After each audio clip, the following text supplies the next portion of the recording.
Hey everyone, good afternoon, welcome to my channel. আমি মুন, আর আশা করব তোমরা সবাই ভালো আছো এবং সুস্থ আছো এবং খাবার নিয়ে বসে পড়েছো, লাঞ্চ নিয়ে। যদিও একটু দেরি হয়ে গেছে আবারও। আজকে হচ্ছে 17 তারিখ, 17th of November, আর এখন বাজে 1:45। আমি লাঞ্চ নিয়ে বসে পড়েছি। আজকের লাঞ্চ কিন্তু একদম ইয়ামি। শিম ভাতে আছে, সর্ষের তেল দেওয়া, আর এটা কালকের পালং শাকের চচ্চড়ি, আর এইটা হচ্ছে এগ পোচ কারি।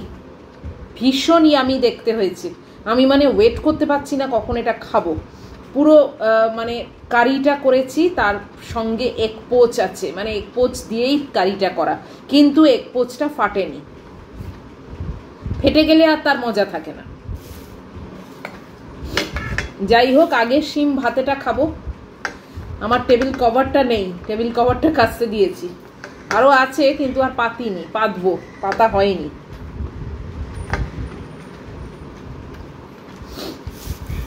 আজকে সানডে, যে কারণে এখানে কোনো মিস্ত্রির কোনো ব্যাপার নেই। আমার ছোট মেয়ে সোফায় ঘুমোচ্ছে আজকে, নিশ্চিন্ত। আবার কালকের থেকে শুরু হবে।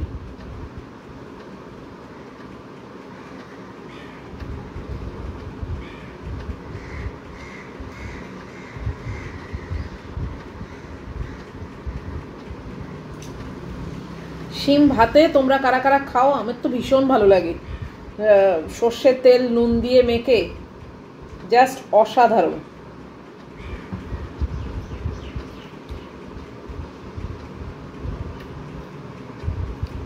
আর ভীষণ হেলদি।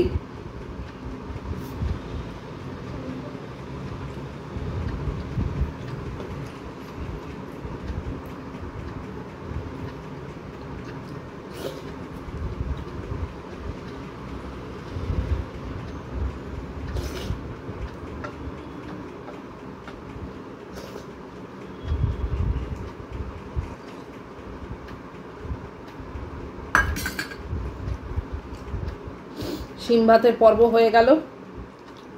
এবার কালকের এইটুকুনি পালং শাক বেঁচে ছিল, সেটা নিয়ে নিলাম।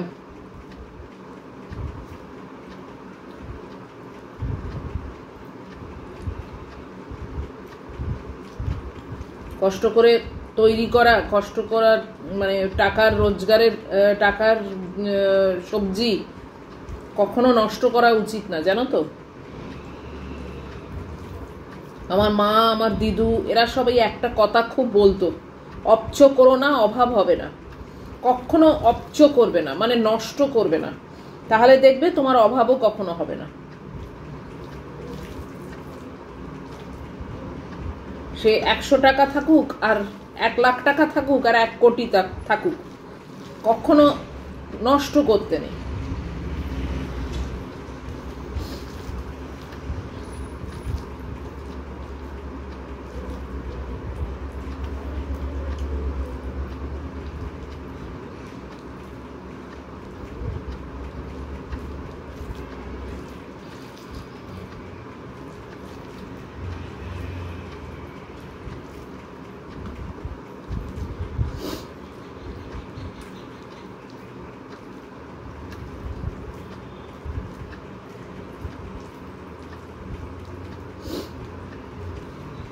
আজকেও কিন্তু বেশ একটু ঠান্ডা ঠান্ডা হাওয়া দিচ্ছে, জানো তো।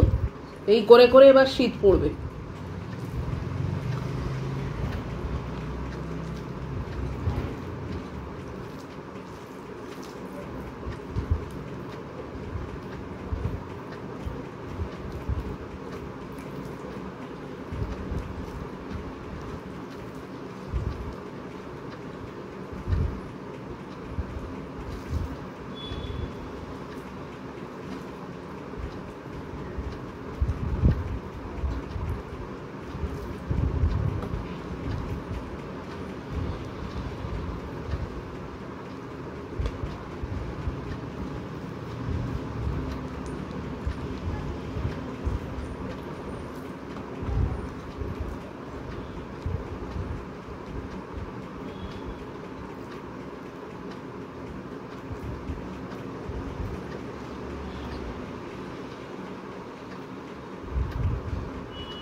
তোমরা কারা কারা এগ পোচ কারি করো জানাবে অবশ্যই। আর আমি কি করে করি, আজকে আমি সকালে ব্লগ শ্যুট করিনি, ইভিনিং ব্লগ করব বলে, তো তাই জন্যে তোমরা যদি কেউ ইন্টারেস্টেড থাকো এটা দেখতে যে কি করে এগ পোচ কারি করেছো, অবশ্যই আমাকে কমেন্ট বক্সে লিখো, আমি তাহলে আর একদিন করে রেসিপিটা শেয়ার করব। এই দেখো এগ পোচটা পুরোপুরি কুসুমটা ইনট্যাক্ট অবস্থায় আছে, একটুও কিন্তু ফাটেনি। তাই বলে এই নয় যে আমি মানে লাস্টে এটাকে ওপরে চাপিয়ে দিয়ে সাজিয়ে রেখেছি, তা কিন্তু নয়। পুরো তরকারিটা টকবক করে ফুটছে যখন, তখন এগ পোচটাকে ওর ওপর দিয়েছি। পুরো এগ পোচটা কুকও হবে আবার ফাটবেও না। ফেটে গেলে তো মাখামাখি হয়ে গেল, ডিমটা আর কোনো স্পেশালিটি থাকলো না। তোমরা নিশ্চয়ই জানো এটা করতে, এটা এমন কিছু একটা হাতি ঘোড়া ব্যাপার নয়, আর বিশাল একটা কিছু মানে রেসিপিও না, কিন্তু তাও যদি কেউ না কোনোদিন করে থাকো বা ইন্টারেস্টেড থাকো দেখে, তাহলে বলো।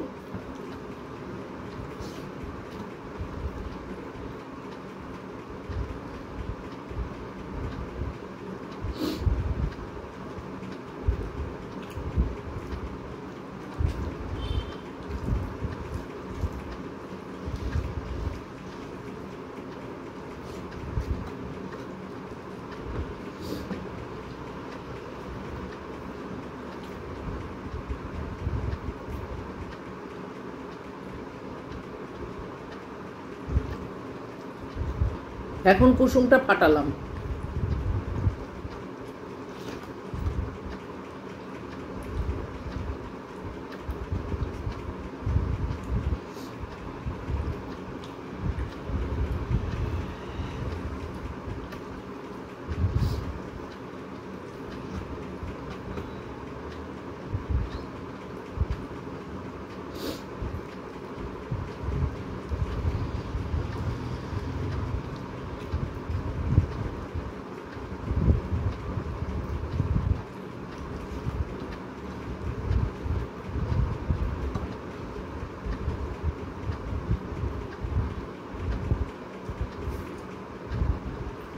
ডিম সেদ্ধ করে ডিমের কারি তো অনেক খাওয়া হয়, তাই না? এটা পোচ করে কারি।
খেতে কিন্তু বেশ ভালো হয়েছে।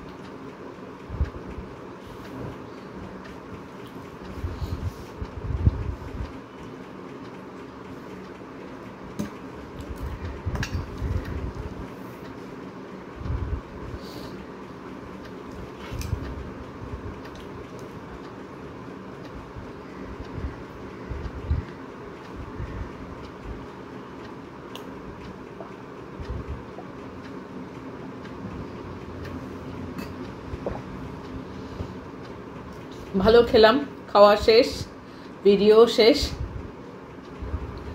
তো আজকের মেনু, আজকের খাওয়া যদি তোমাদের ভালো লাগে তাহলে প্লিজ একটা লাইক করো, শেয়ার করো, কমেন্ট করো, আর অবশ্যই একটা সাবস্ক্রাইব করো। নিশ্চয়ই দেখা হবে আবার নেক্সট লাঞ্চে। টিল দেন তোমরা খুব ভালো থাকবে, সাবধানে থাকবে। Love you all.